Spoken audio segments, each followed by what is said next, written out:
Pues muchas gracias, muy buenos días. Gracias de verdad por la invitación. Pablo, Hans, ya muchos años de relación. Me encantan los eventos que hacen. Feliz de estar aquí. Y más para compartir con este público que es clave en las organizaciones hoy en día, algunas reflexiones sobre el propósito. Fíjense que hace unos días le pedí a una amiga, que es una buenaza, una tuitera de corazón, que me hiciera favor de pedirle a sus seguidores que completaran la siguiente frase. Y mi trabajo es... En 14 minutos ya teníamos 50 respuestas. Por supuesto que esto no tiene validez como una encuesta seria que nos ayude a tomar decisiones, pero sí fue un ejercicio bien interesante para ver lo primero que le viene a las personas a la mente cuando piensan en esto. De las 443 respuestas que tuvimos, muchas estaban enfocadas solo en la parte funcional. Mi trabajo es comunicar, pagar, dirigir, manejar, seleccionar, diseñar, pero había otras respuestas, varias, que sí tenían que ver con la parte emocional. Y fue bien interesante ver las respuestas, porque ¿qué es lo que hace que una persona pase de sentir que su trabajo es asfixiante, desmotivante, interminable, a que haya otras personas que dicen, es lo que siempre soñé, es la forma en la que estoy contribuyendo al mundo, mejoro a las nuevas generaciones? La verdad es que es impresionante la polaridad que existe entre unas personas y otras, y hay de todo. Quiero decir con gran alegría que la mayoría de las respuestas, por lo menos de nuestra encuesta, fueron positivas, pero sí hay muchas personas que no viven el trabajo con satisfacción. Y creo, desde mi punto de vista, que esto está conectado directamente con el propósito, que es justamente de lo que vamos a hablar hoy. Hay muchísimas personas que creen que el rol de nuestra parte profesional es proveernos bienes materiales de forma exclusiva. Culturalmente y desde siempre, el trabajo tiene una connotación negativa, tiene una parte como de castigo, como de obligación, como de deber. En el mejor de los casos, el trabajo acaba siendo visto como un medio para lograr un fin. Las personas están acostumbradas a esperar el fin de semana para hacer sus hobbies, las vacaciones para divertirse, el retiro para hacer lo que les gusta. Para muchas personas parecería que la felicidad y la realización están fuera del entorno laboral.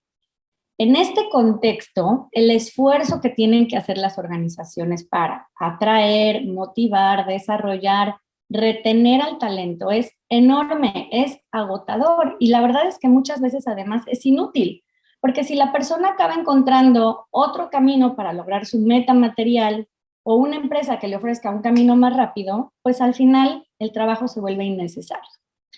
Desde que me empecé a interesar por todo este tema de propósito, he encontrado muchas corrientes, teorías, filosofías, desde Aristóteles hasta el hoy famosísimo Ikigai, pasando por Viktor Frankl, pero lo que realmente me llamó la atención, un punto que me fascinó encontrar, es que en japonés la palabra retiro no existe.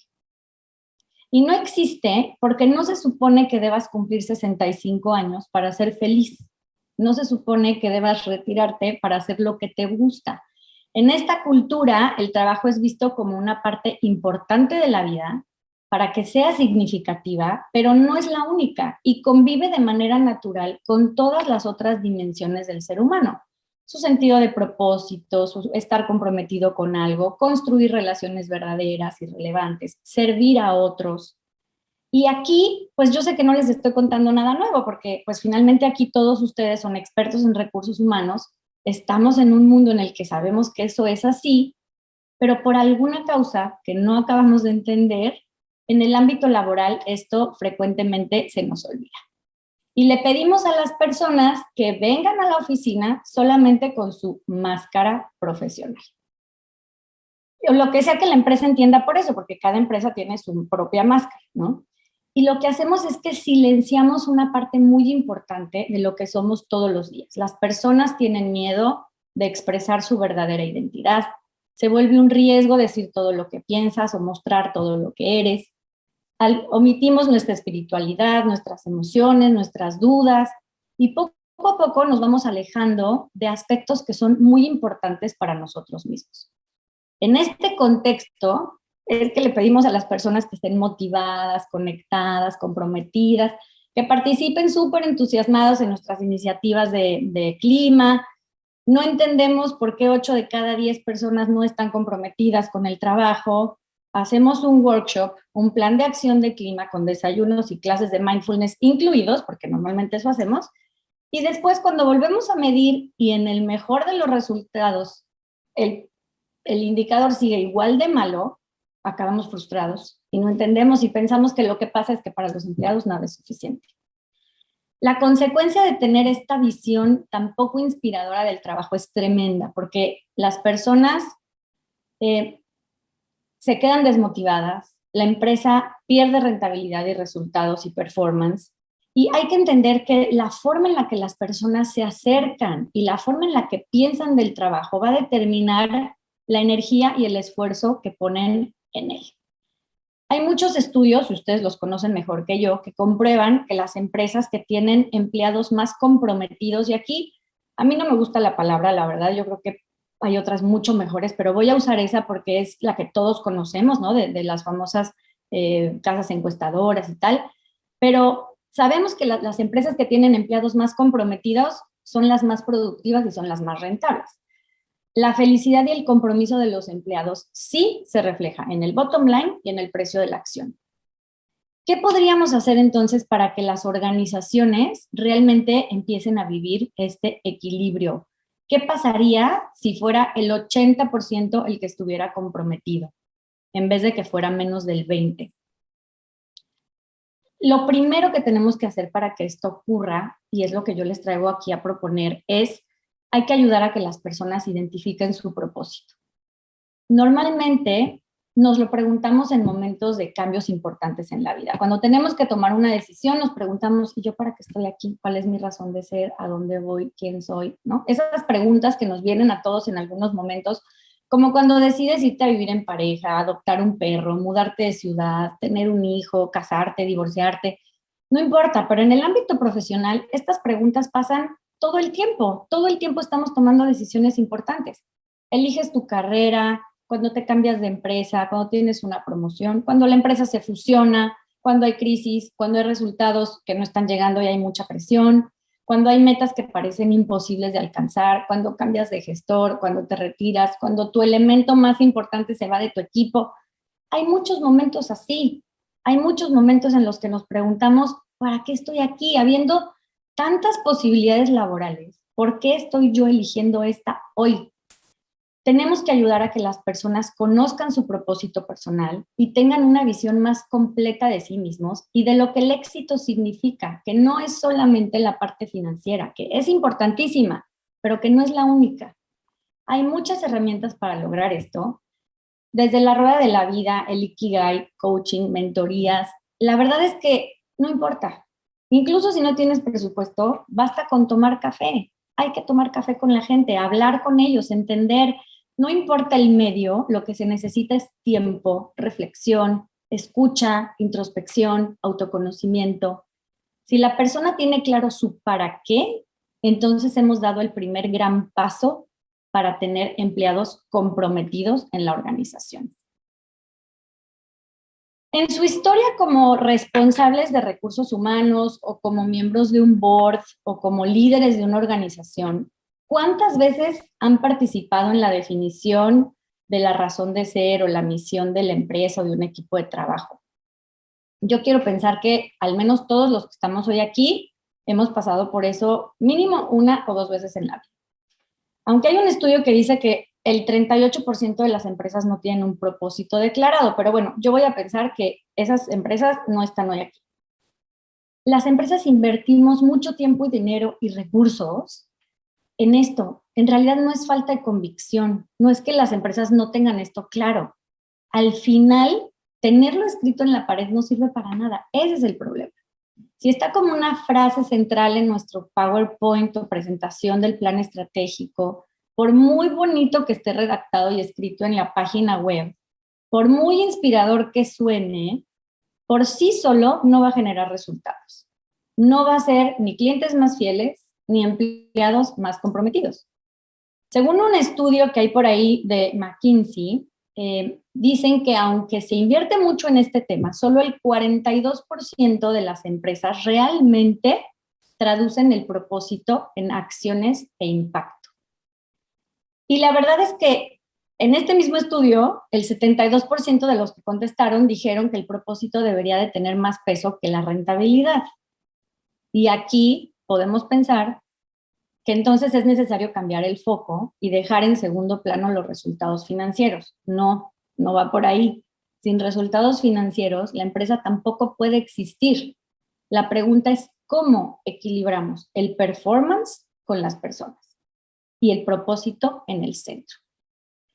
Como leí por ahí en uno de los artículos y materiales que estuve leyendo para preparar esta presentación, transformar el propósito en acción es una combinación de cabeza y corazón. Incluso también hay que tener en claro que cuando hay incoherencia entre lo que se dice y lo que se hace, es contraproducente. Tomar decisiones en función del propósito sí es un reto. Requiere mucho esfuerzo, requiere mucha dedicación. Es desafiante traducir el propósito de la organización en acciones todos los días, pero el propósito tiene que ser la guía. Tiene que ser lo que marque el camino para lo que la empresa hace y para los resultados que la empresa quiere tener. Y esto, perdón que se los diga, pero no se va a cerrar esta brecha entre el decir y el hacer con clases de yoga, con talleres de cocina, con ir a la oficina los viernes en pijama. Todo eso, por supuesto, que son acciones pues lindas, ¿no? De integración y tienen un rol, no digo que las quitemos. Pero si no hay coherencia entre lo que se dice y lo que se hace, eso es como paja que se lleva el viento. ¿Cómo lograr entonces que el sueño se haga realidad? Pues vamos a asumir que ya pasamos por el proceso de reflexión sobre la identidad de la organización, que aquí ya todos tenemos clarísimo lo que la empresa quiere cuidar, lo que la empresa quiere ser en el futuro, ya tenemos un propósito definido y poderoso. Bueno, ese propósito entonces lo vamos a tomar y lo ponemos en el centro de la organización y en el centro de su estrategia. Con un mismo producto o servicio, el propósito es la brújula que define el cómo lograr los objetivos. Vamos a poner el ejemplo de una farmacia. Si el propósito es ser la número 1 en ventas, pues todos sus indicadores y todas sus metas van a estar, y toda su estrategia va a estar orientada solamente a la parte financiera. Pero si su propósito es ser la número 1 cuidando la salud de los vecinos de mi cuadra, pues entonces va a tener una estrategia que también va a incluir temas como servicio, calidad, atención. Hacer esto significa pensar todo de nuevo. Obviamente la estrategia, pero también la operación, la organización, los procesos, los productos, los servicios. Se necesita un profundo involucramiento de las personas que toman las decisiones, del equipo de liderazgo. Al final hay que involucrar a todos porque sí es un tema que genera polémica, es un tema de tensión, hay mucho escepticismo sobre si esto es posible. Seguramente muchos de ustedes están pensando que es una ingenuidad o que es una locura. Hay muchas personas que piensan que tener ese equilibrio no es tan fácil de lograr o que incluso es imposible. Pero si nosotros queremos ir hacia ese camino, tenemos que hacer la reflexión e involucrarlos a todos. Y además de eso, hay que empezar a buscar las incoherencias. Se trata de ser como el detective de las incoherencias. De alguna manera, hacer esto requiere mucha convicción. Hacernos preguntas como, ¿cuáles son los pilares estratégicos que más se alinean al propósito y cuáles son los que menos se alinean al propósito? ¿Cómo se clasifican los productos y servicios que ofrecemos a la luz del propósito y de la rentabilidad? Y ahí les cuento un ejemplo de mi vida corporativa, pero cuando había que tomar decisiones de portafolio era muy difícil, porque sí incluíamos junto a facturación, margen, tiempo de entrega, etcétera, construcción de la marca, qué tanto se alineaba a la razón de ser y al propósito de la compañía.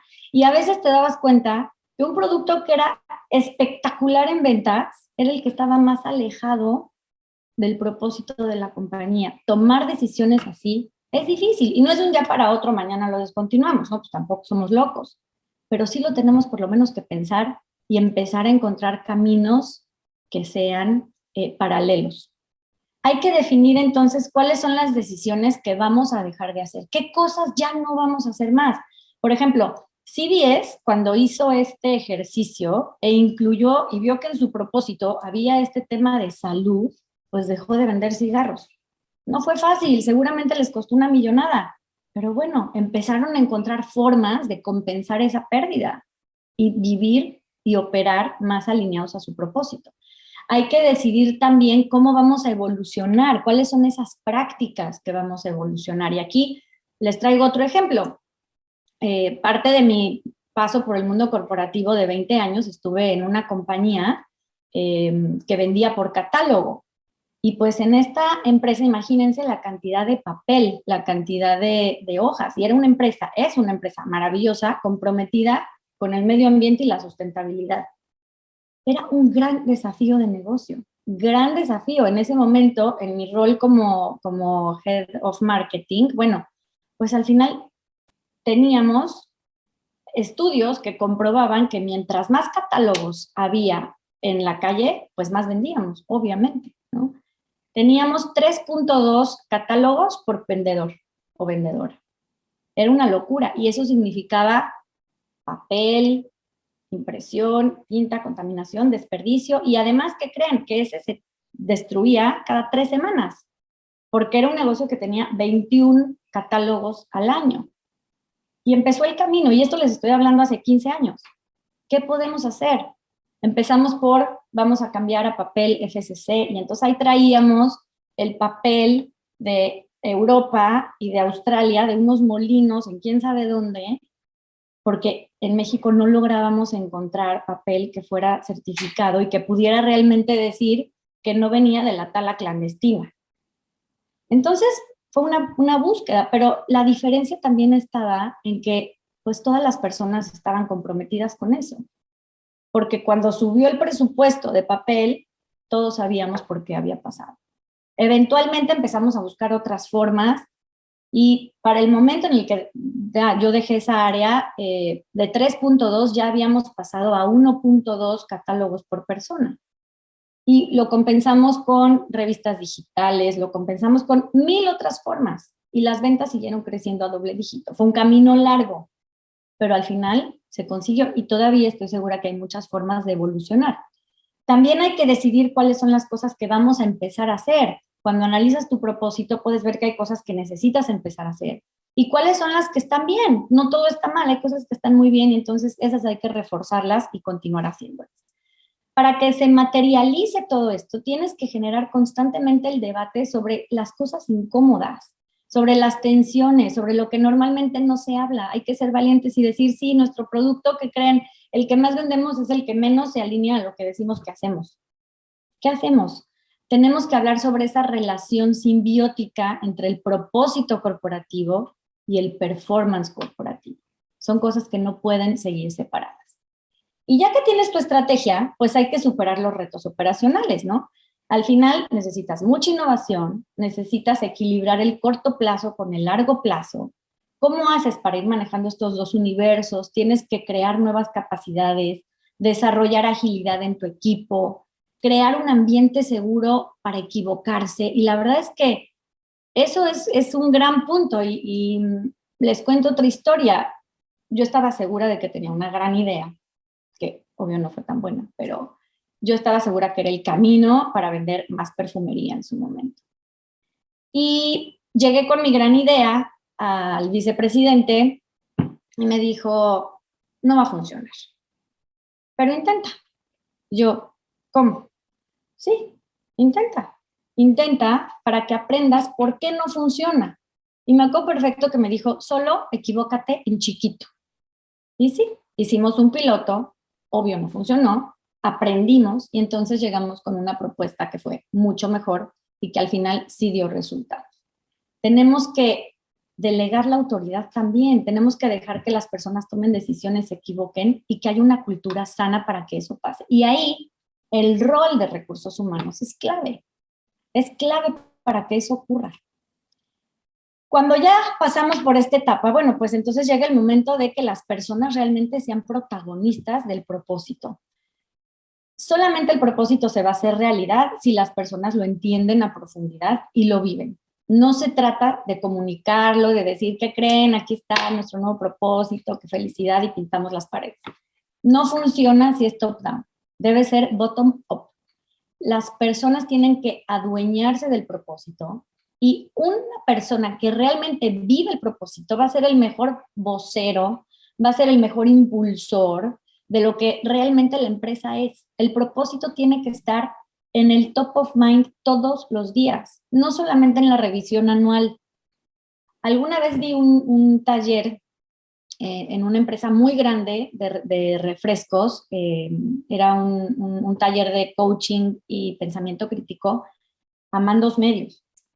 Y cuando yo les preguntaba cuál era el propósito de la empresa, nadie se lo sabía. Les juro que no era una empresa chiquita, era una empresa enorme. Nadie ahí sabía para qué hacía las cosas. Tenemos que hacer reflexiones rutinarias, promover que haya iniciativas alineadas a esto, que la gente platique, que proponga. Yo los desafío a que hagan el reto.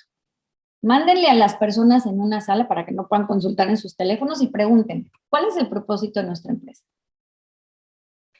A ver, ¿qué les contesta? El rol de ustedes es clave para que esto empiece a ocurrir. Y hay todos los procesos de recursos humanos para que esto se haga realidad también, desde el reclutamiento y selección, o sea, ¿a quién estamos invitando a la empresa? ¿Cuál es la conexión de lo que esa persona quiere lograr con lo que la empresa hace?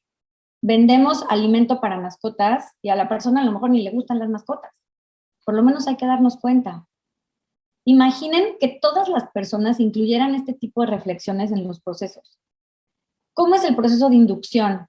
Hablas del propósito, le cuentas para qué estamos o le dejas una lista de 18 pendientes desde el día 1 y con trabajos y le presentas a su jefe. Y cuando hacemos el mapeo y la descripción de cargos, le contamos a la persona qué tiene que hacer solamente o nos dedicamos también a explicarle cómo se conecta esa responsabilidad de su rol con el propósito de la empresa. Tú estás en el área de picking y tu rol es mover la caja del lugar A al lugar B.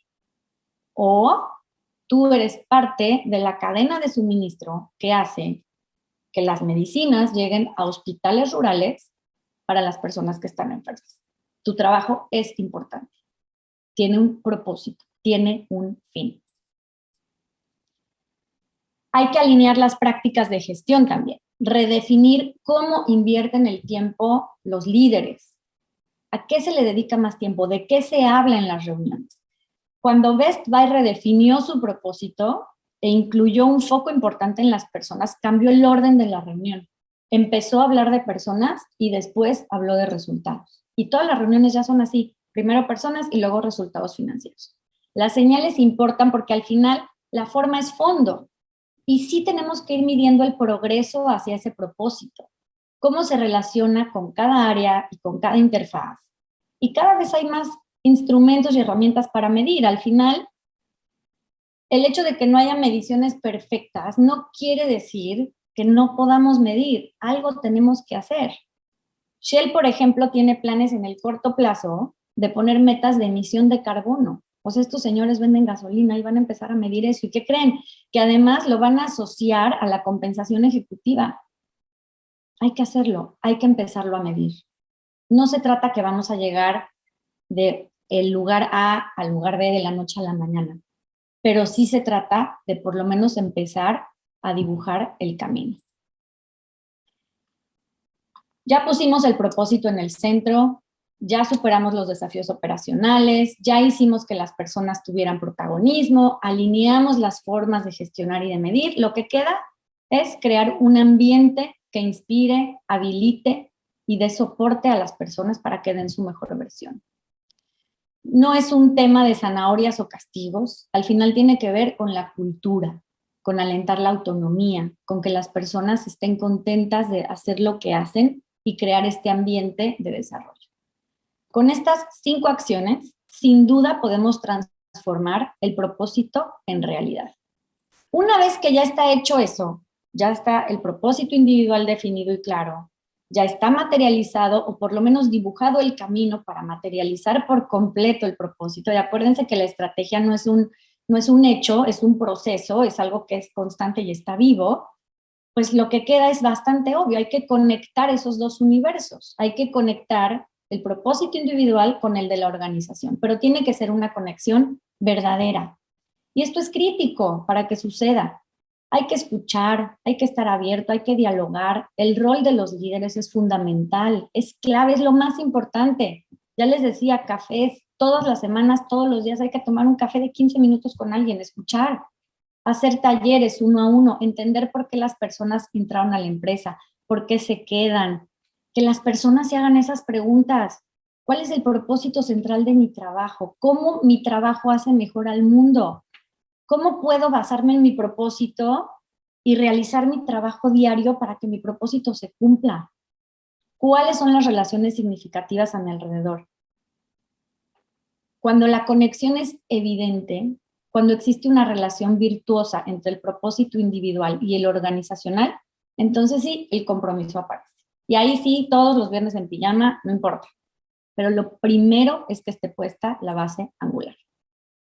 Y hoy, pues más que nunca, y con todo lo que estamos viviendo en el mundo, pues es una necesidad y es una oportunidad y una obligación que las organizaciones se comprometan con las necesidades del mundo. Yo espero que todos hayan visto la noticia de ayer, el mundo ya está en guerra, ¿no? Cuando las organizaciones se apalancan sobre el beneficio social, sobre lo que de verdad le importa al mundo, el impacto es enorme. El compromiso no puede ser superficial. El compromiso tiene que ser genuino, no solamente por la felicidad de las personas desde lo individual o la rentabilidad, prosperidad de las empresas, sino porque el mundo sí merece organizaciones comprometidas que tengan un claro impacto positivo. Es muy fácil hoy encontrar escándalos todo el tiempo en Twitter, por empresas incoherentes, por políticas retrógradas, por líderes poco empáticos y bueno, es algo a lo que todos estamos expuestos. El mundo está atento. Si nosotros ampliamos nuestra mirada sobre el trabajo, si lo vemos como una dimensión fundamental del ser humano, como un elemento para encontrar significado y una forma de encontrar plenitud, si todos entendiéramos que no hay éxito sin significado, viviríamos genuinamente liderados por el propósito. Muchas gracias. ¿Sí? A ver, bueno, hay dos preguntas. Una es, ¿cuáles fueron los retos más importantes cuando implementas el propósito? Creo que comprometer al equipo completo de liderazgo, porque una vez que el equipo completo de liderazgo está en la misma página, aunque las decisiones pueden ser muy difíciles, se sabe que es lo correcto. Creo que viene por ahí. Y cuando hablo del equipo de liderazgo son todos, desde los accionistas, obviamente, el board, los líderes, los managers. Creo que es lo más importante y a veces es lo más difícil, convencerlos a todos de que el propósito tiene que ser central. Pero ya que logras eso, lo demás es mucho más sencillo de implementar. Perfecto. Aquí hay otra pregunta en el chat que pregunta, ¿cuál dirías que es el mejor argumento para convencer a un CEO de tomarse en serio el propósito? Pues que conectara él personalmente con el propósito, ¿no? Yo creo que partiría porque cualquier CEO, cualquier miembro del board realmente entendiera el para qué existe la empresa y lo conectara con su propósito individual y poco a poco dibujar el camino. Como digo, no es fácil y al final tampoco es de hoy para mañana vamos a tomar decisiones que maten el negocio financieramente. Es como si vamos poco a poco llegando ahí, proponiendo iniciativas, proponiendo planes, haciendo recomendaciones. Y creo que hoy más que nunca el rol de recursos humanos tiene que ser central. O sea, recursos humanos tienen que estar en las decisiones de negocio, velando por esto. Y si no es recursos humanos, cultura, performance, personas, ¿no? Como se llame. Pero yo creo que empieza por ahí, porque la persona conecte con su propio propósito y encuentre esa sintonía con lo que hace la empresa y después vea que su trabajo diario también puede materializar y dar vida a lo que esa persona individual quiere lograr. Perfecto, sí, de acuerdo. Y la última pregunta dice, felicidades Lorena, excelente presentación. Ah, no, aquí no es pregunta, es una felicitación. Gracias. Gracias. Ok, pues creo que ya no hay más preguntas. Nuevamente, muchas gracias, Lorena. Gracias a ti, a ustedes por la invitación y bueno, aquí me voy a quedar atenta al resto de las ponencias.